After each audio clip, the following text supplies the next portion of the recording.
आइए इस रंग को आगे बढ़ाते हैं और मुलाकात करते हैं एशिया की अजीम उशान यूनिवर्सिटी दारुल उलूम वक्फ देवबंद से तशरीफ़ लाने वाले आज के हमारे मेहमान इम्तियाज़ और मेहमान खुसूसी हज़रत मौलाना मुफ्ती मोहम्मद रफ़ाक़त हुसैन क़ासमी दामत बरकातुहुमुल आलिया से कि हज़रत वाला तशरीफ़ लाएँ और जामिया उस्मानिया फ़तहल्लापुर के सालाना इजलास से ख़िताब फरमाएँ।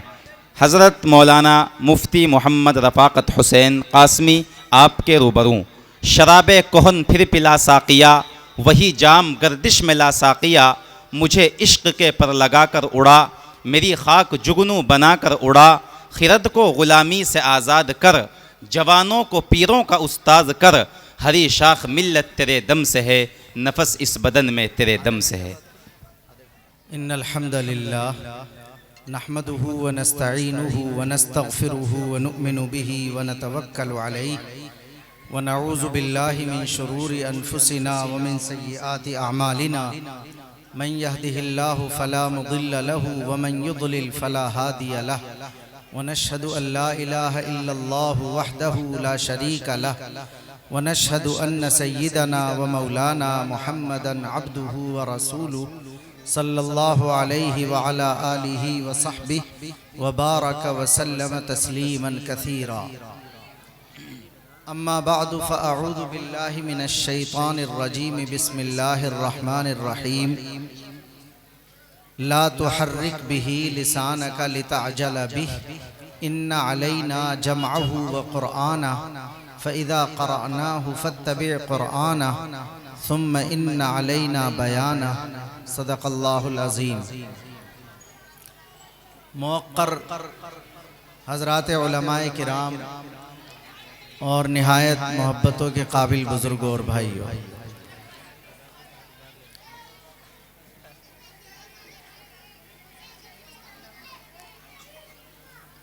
हमारे सामने है कि ये मदरसे का प्रोग्राम है और मदरसा पढ़ने पढ़ाने की जगह को कहते हैं और ख़ास तौर से उस इल्म के पढ़ने पढ़ाने की जगह को कहते हैं जो इल्म मीरास में छोड़ा है जनाब रसूलुल्लाह सल्लल्लाहु अलैहि वसल्लम।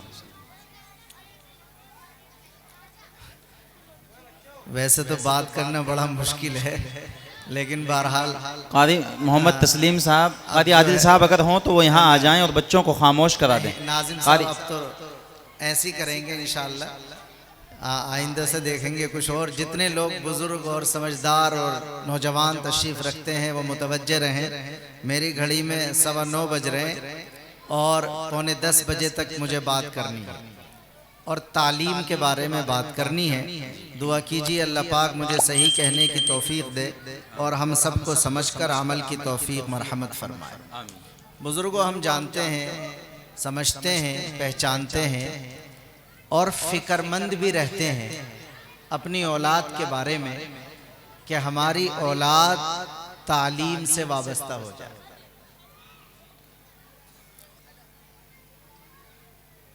और तालीम इंसान की बुनियादी ज़रूरत है, ये भी हम समझ सकते हैं।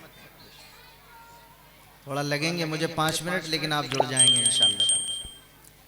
यानी इंसान में और इंसान के अलावा दीगर मखलूक़ात में यही तो फ़र्क है कि इंसान की इंसानियत का इम्तियाज़ ही बुनियादी तौर पर उसकी तालीम की सलाहियत है। बेशक। तो जो भी इंसान है, जो आदम और हव्वा की औलाद है, इससे कोई फ़र्क नहीं पड़ता कि वो मुसलमान है या वो गैर मुस्लिम है या किसी और मजहबी कम्युनिटी से ताल्लुक़ रखता है। जो भी आदम की औलाद है तो तालीम और इल्म उसकी बुनियादी ज़रूरत बन। और आप समझ सकते हैं, थोड़ा सा गौर करके समझ सकते हैं कि चूंकि हमें अपनी ज़िंदगी में तालीम की बहुत ज़रूरत रहती है, इस वजह से अल्लाह ताला ने उसका ये इंतज़ाम किया कि हमारी बॉडी में स्कूल और कॉलेज बना दिया।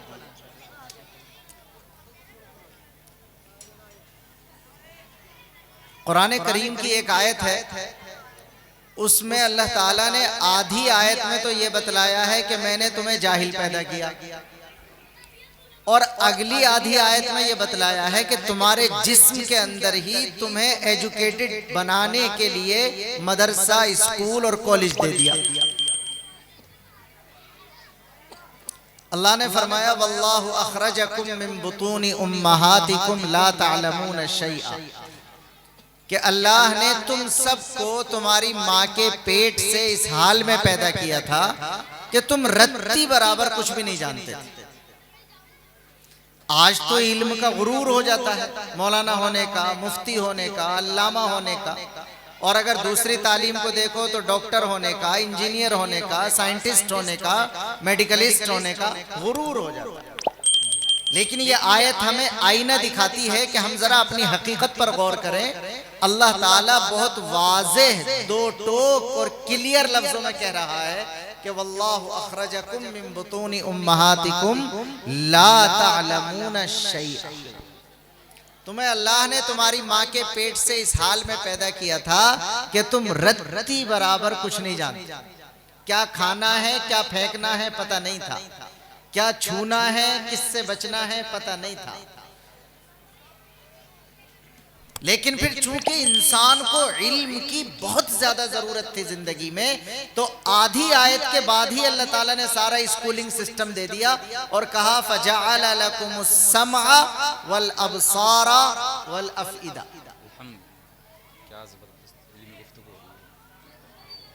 यानी थे तुम जाहिल, कुछ नहीं जानते थे, मगर चूंकि मैंने तुम्हें बहुत बड़े मकसद के लिए पैदा किया,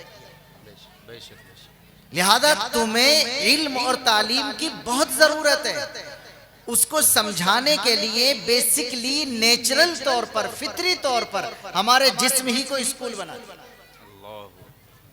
यानी वैसे तो हमारी खाल भी हमें, ये जो पैर की नीचे वाली खाल है, अरे तस्लीम से तो बाद में लड़ाई होगी, कहाँ मुझे बिठवाया भाई, ये जो पैर की खाल है ये भी सिखाती है हमें, ये भी इल्म देती है। हम जा रहे होते, अगर राख पड़ी है, थोड़ी गर्म है, उस पे हमारा ये पैर पड़ जाएगा तो फौरन हमें दिखाई नहीं देगा, लेकिन एक मैसेज सर्कुलेट हो जाएगा दिमाग के लिए इस पैर की खाल से, और ये दिमाग को बताएगी कि तुम फौरन पूरी बॉडी को पैगाम दे दो कि इधर नहीं जाना, इधर से बच के चलना। तो यूं तो हमें इल्म, जो मेडिकल लाइन के लोग अगर यहाँ हैं, जो साइंसी लाइन के, जो जिनका सब्जेक्ट स्कूल वगैरह में साइंस और मेडिकल रहता है, वो चीज़ों को, बड़ी हकीकत को आसानी से समझ जाते हैं। लेकिन उनमें जो बड़ी बड़ी सिखाने वाली चीज़ें हैं, उनमें से 3 का जिक्र किया अल्लाह ने कि तुम्हें कान का टेलीफोन दिया और आँख का कैमरा दिया। ये 2 कॉलेज हैं, और उसके बाद बड़ी यूनिवर्सिटी है दिल। आप देखिए, आज पहली बार आप मुझे देख रहे हैं, मैं आपको देख रहा हूं, ये कैमरा है, ये फोटो ले रहा है। आजकल अगर किसी का मोबाइल ऑटोमेटिक होना कि मैं फोटो ले लेता हूं तो कहीं बटन नहीं दबाना पड़ता, बल्कि ऑटोमेटिक वो मेमोरी में चला जाता है, तो हम समझते हैं बड़ा ऑटोमेटिक कैमरा हमारा। अल्लाह ने सबसे पहले इंसान आदम के जिस्म में जो आंख का कैमरा लगाया वो ऑटोमेटिक लगा। ऐसा नहीं है कि आप मुझे देख रहे हैं तो मेरा फोटो कैच कर रही है आपकी आंख, और आपको कहीं से कान वान दबाना नहीं पड़ रहा दिमाग में पहुंचाने के लिए, ऑटोमेटिक मेमोरी में जा रहा है। तो ये रोजाना हमें देखकर, रात को जब हम लेटें, थोड़ा 2 मिनट सोचें तो अंदाजा होगा कि आज मेरी आंख के स्कूल ने मुझे कितनी नई चीजें सिखाई हैं, और आज मेरे कान के टेलीफोन ने मुझे कितनी नई चीजें सिखाई हैं। मेरी बात सुन रहे हैं आप, मेरी जबान से निकलकर हवा बन गई, हवा है अब ये यहाँ से वहां तक, लेकिन ये अल्लाह का कमाल है कि जब वो आपकी कान के पर्दे से टकराती है मेरी निकली हुई आवाज, तो वो जल्दी से लफ्ज बनती चली जाती है। गौर कीजिए कि अब मैं जो आंख की मिसाल दे रहा था, आप तशरीफ रखिए, थोड़ा गौर से सुनिए बात। ये जो मैं आंख की मिसाल दे रहा था कि ये ऑटोमेटिक है, मेरा फोटो आपके दिमाग में चला गया। अब 2 महीने के बाद अगर कहीं चौराहे पर हम आपस में मिलेंगे तो हमें लगेगा कि मैंने तुम्हें कहीं देखा है, तो उस वक्त या तो एकदम याद आ जाएगा कि कहाँ देखा, और अगर याद नहीं आएगा तो ये बतलाओ आंख खुजा के निकालना पड़ता है या सर खुजा के निकालना पड़ता है? सर खुजाता, इसलिए कि आंख का काम था फोटो लेना, बस उसने पहुंचा दिया दिमाग में। अब अगर याद नहीं आएगा आपको तो आप सर खुजाएंगे कि अरे भाई तुम्हें कहीं देखा, यूं थोड़ा सा खुजाएंगे, थोड़ा सा एक्टिवेट करेंगे, थोड़ा सा वायरस आ गया होगा, यूं करके खुजाएंगे तो फोटो आ जाएगा, याद आ जाएगा कि जी फलां जलसे में देखा था। 5 मिनट लगे मेरे और बात मुझे 30 मिनट करनी है। अब गौर से सुनिए मेरी बात। देखिए ये जो इल्म है ना, ये जो तालीम है, ये हर इंसान की नेचुरल लाइफ टाइम जरूरत है। इससे कोई फर्क नहीं पड़ता कि वो मुसलमान है, हिंदू है, यहूदी है, ईसाई है, जो आदम की औलाद बन गया, नेचुरली इल्म सीखना, सिखाना, चीजों को हासिल करना उसकी बुनियादी जरूरत है। एक बात हो गई हमारी और 10 मिनट लगे। अगली बात देखो, अब तक मैंने कहा कि हर इंसान की जरूरत है, लेकिन थोड़ा करीब आकर अब आप सोचें कि जो इंसान प्लस मुसलमान भी हो उसकी तो डबल जरूरत है। यानी अगर कोई मुसलमान नहीं है और वो बगैर तालीम के जिंदगी जी ले तो हो सकता है हम तसव्वुर कर लें, लेकिन एक कलमा पढ़ने वाला मुसलमान हो और वो अपनी दीनी जिंदगी गुजारने के लिए बुनियादी दीनी तालीम ना हासिल कर पा रहा हो, इसका तो तसव्वुर भी नहीं किया जा सकता। 2 बातें बतला रहा हूं, इसके लिए गौर करना। एक तो ये जज्बे वाली थोड़ा इमोशनल मसला है कि हमारे नबी हैं जनाब रसूलुल्लाह सल्लल्लाहु अलैहि वसल्लम, और हमारे नबी पाक अलैहिस्सलातु वस्सलाम सारे जमानों के उस्ताद हैं। हम सब ने सीरत पढ़ी होगी और सुनी होगी कि 40 साल तक हमारे नबी ने किसी से लिखना पढ़ना नहीं सीखा। 40 साल में नबी बने तो गारे हिरा से जैसे ही नबूवत लेकर के आते हैं तो पहले ही दिन से गोया पढ़ाने का काम करते हैं, किसी के सामने पढ़ने का काम नहीं किया। उलमा तो जानते हैं, हमारे साथी हैं, फारसी का एक शेर है कि यतीमे के नाकर द कुरान दुरुस्त, कुतुब खान है चंद मिल्लत बुशुस्त। तर्जुमा यह है कि फारसी का शायर कहता कि अब्दुल्ला का यतीम बेटा, हमारे नबी के वालिद का नाम अब्दुल्ला, अब्दुल्ला का जो बेटा है ये यतीम मोहम्मद सल्लल्लाहु अलैहि वसल्लम, इसने पढ़ना तक नहीं सीखा था। नाकर द कुरान दुरुस्त, कुरान के माना पढ़ना, जिसने पढ़ना तक नहीं सीखा था, जब पढ़ाने के लिए बैठता है तो कैसे रिकॉर्ड बनाता है कि कुतुब खाने चंद मिल्लत बुशुस्त, जो इससे पहले के पढ़ाने वाले आला दर्जे के अंबिया थे, उनकी मार्कशीट भी अब काम नहीं करेगी, बल्कि सारे रिकॉर्ड तोड़कर खत्म कर दिए। सारे मिल्लतों के जो तालीमात थी उनको धो डाला।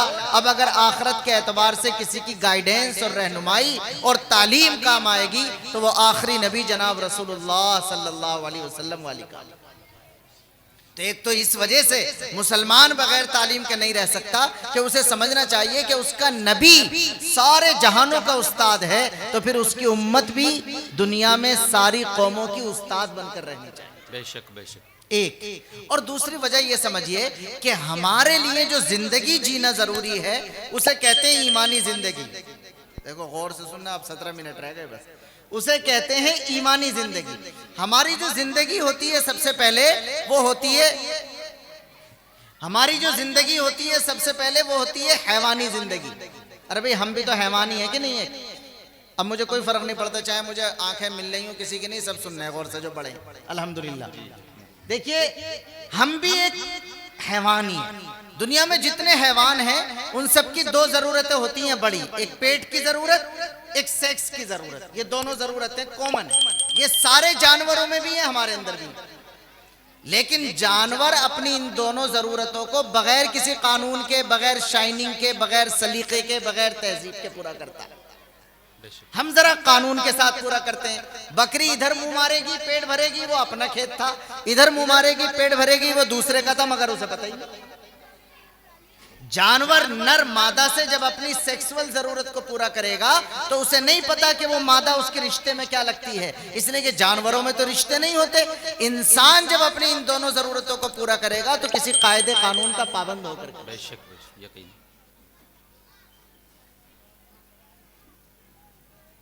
तो हम भी बुनियादी तौर पर हैवान हैं। लेकिन हमारी जो जिंदगी अल्लाह को चाहिए आखिरत में कामयाबी के लिए, वो हैवानी जिंदगी नहीं चाहिए, उससे अगली चाहिए। तो जरा गौर से सुनना इस बात को। सबसे पहले जो बेसिक है वो है हैवानी जिंदगी, यानी जानवर भी दोपहर का खाना खा रहा, गधा भी पेट भर रहा, उसने दस्तरखान नहीं बिछाया, वो डिनर सेट लेकर नहीं आया, उसने अच्छे जग गिलास का इंतजाम नहीं किया। इंसान क्या करता है, उसे भी पेट भरना है मगर दस्तरखान लगाएगा, अच्छी प्लेट लेकर आएगा, जग गिलास रखेगा, शाइनिंग और सलीका पैदा हो जाएगा। जब ये सलीका पैदा हो जाए तो इसे कहते हैं ये डेवलप हो गई, ये तरक्की हो गई, ये हो गई इंसानी जिंदगी। बहुत गौर कीजिए। अब हैवानी जिंदगी भी नहीं चाहिए हमारे अल्लाह को, हमारी इंसानी जिंदगी भी नहीं चाहिए, उससे अगला दर्जा है, उसे कहते हैं ईमानी जिंदगी।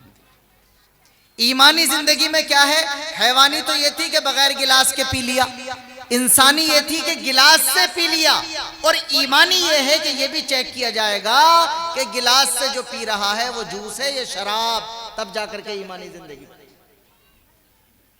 तो अल्लाह को हमारी ईमानी जिंदगी चाहिए, और ईमानी जिंदगी गुजारना 1 मिनट भी बगैर इल्म के मुमकिन नहीं। मुसलमान है ना, अभी जाना नमाज पढ़ने के लिए, वुजू का पता होना चाहिए, नमाज का पता होना चाहिए, चांद दिखाई दे गया तो रोजा रखना पता होना चाहिए कि अगरबत्ती का धुआं चला गया तो रोजा टूटेगा कि नहीं टूटेगा। मालदार है तो कुर्बानी करनी है, पता होना चाहिए जानवर को कैसे लिटाना पड़ेगा कुर्बानी करने के लिए, दायां पैर कहां रखना पड़ेगा कुर्बानी करने के लिए। अंदाजा कीजिए ना। तो थोड़ा सा आप सोचिए जो मैं कह रहा हूं, न सिर्फ सुनिए, मैं सुनाने के लिए नहीं टेप रिकॉर्ड चलाने, न सिर्फ आपसे एक खास माहौल में बस सुनने के लिए कह रहा हूं, फील कीजिए, महसूस कीजिए। ये इल्म है, ये हमारी नबी की दौलत है हमारे लिए, जो हमारी पूरी कम्युनिटी को लेनी है। नबी पाक अलैहिस्सलाम ने फरमाया, ये होना चाहिए कि तुम में से हर शख्स अपनी कुर्बानी का जानवर खुद ज़िबा करे। ये हदीस है। अब हमारे लोगों ने समझा ही नहीं, हमारे लोगों ने समझने में इमाम साहब को पैसे देते हैं, हम क्यों अपने कपड़े खराब करें, इमाम साहब ज़िबा करेंगे। अरे भाई मसला है, इमाम साहब भी ज़िबा कर देंगे तो हो जाएगा, कुर्बानी हो जाएगी, लेकिन अपने नबी के प्लान को तो समझो। कैसे दिल निकाल के रखूं अब आपके सामने। ये सिर्फ एक मसला नहीं है कि हर आदमी अपने कुर्बानी का जानवर ज़िबा करे, ये हमारे नबी ने अपनी उम्मत को 100% एजुकेशन प्लान दिया,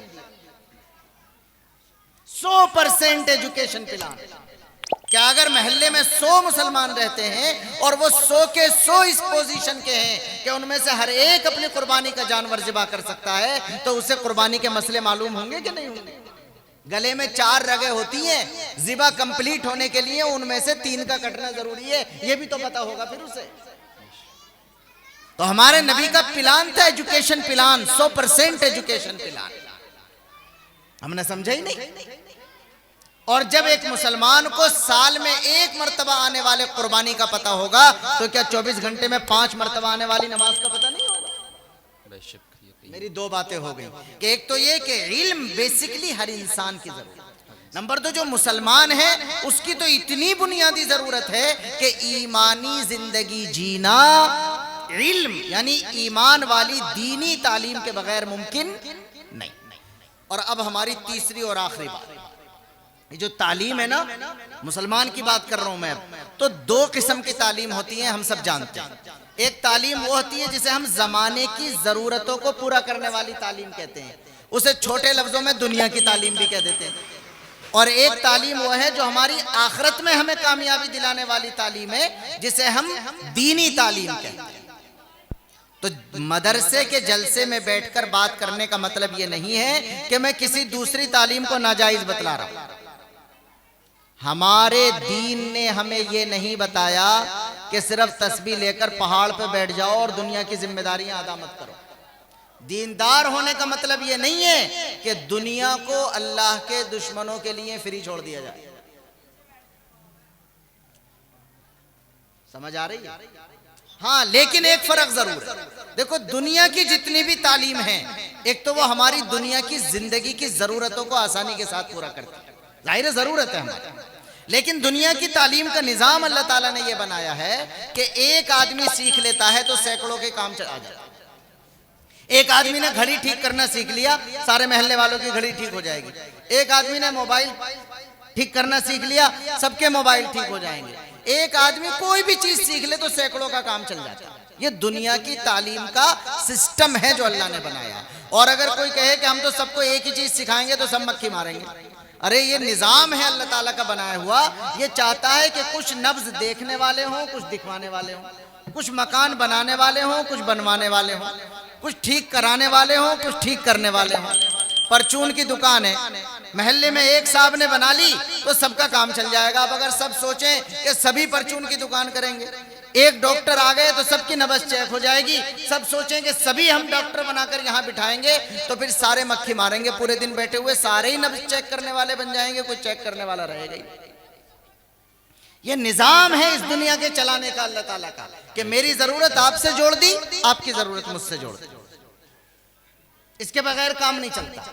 लेकिन दुनिया के नक्शे पर इकलौती किताब है अल्लाह की किताब कुरान, अल्लाह की किताब कुरान, अल्लाह की किताब कुरान, कि इसमें एक का सीखा हुआ दूसरे के काम नहीं है। दुनिया की तालीम में तो एक ने सीख लिया तो 100 के काम आ रहा, लेकिन कुरान अगर घर में एक बंदे ने पढ़ने सीख लिया तो ये नहीं कहा जा सकता कि मेरी फजर की नमाज तू पढ़ के आ जा, मेरी जोहर की नमाज तू पढ़ के आ जा।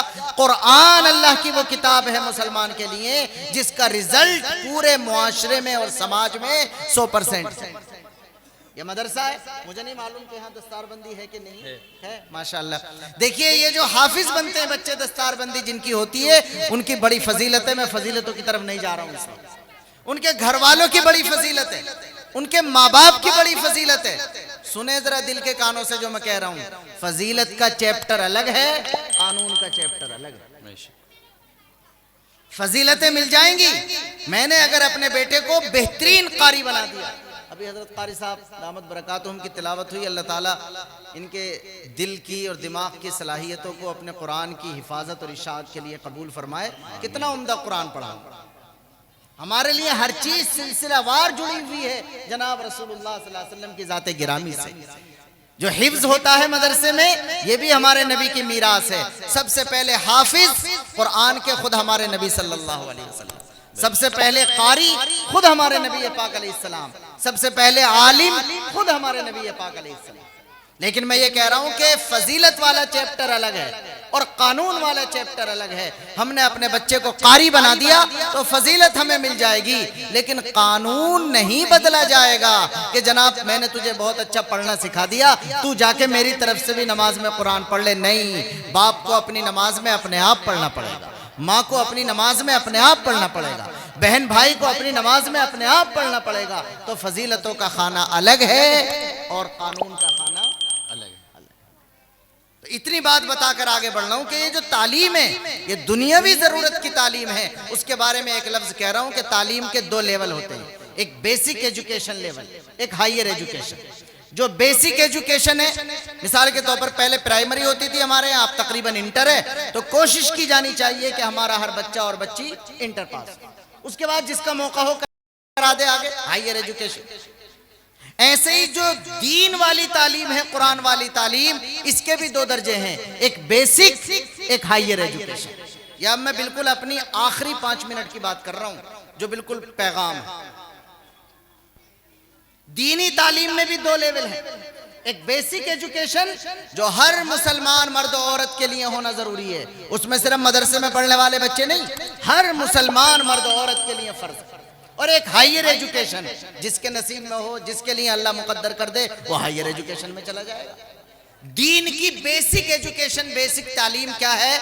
इतना कुरान जिससे नमाज हो जाए, और दीन का इतना बुनियादी इल्म जिससे ईमानी जिंदगी गुजारी जा सके, जिसको मैं बता चुका हूं।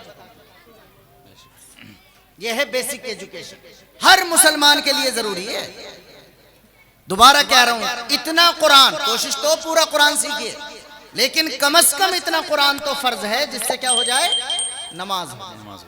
और दीन का इतना बुनियादी इल्म जरूरी है जिससे हैवानी जिंदगी नहीं, वो तो गधा भी जीता, जिससे इंसानी जिंदगी नहीं, गैर मुस्लिम भी जीते हैं, जिससे ईमानी जिंदगी जीना आसान हो जाए, जो एक मुसलमान की जिम्मेदारी है। फिक्र करेंगे भाई इंशाअल्लाह।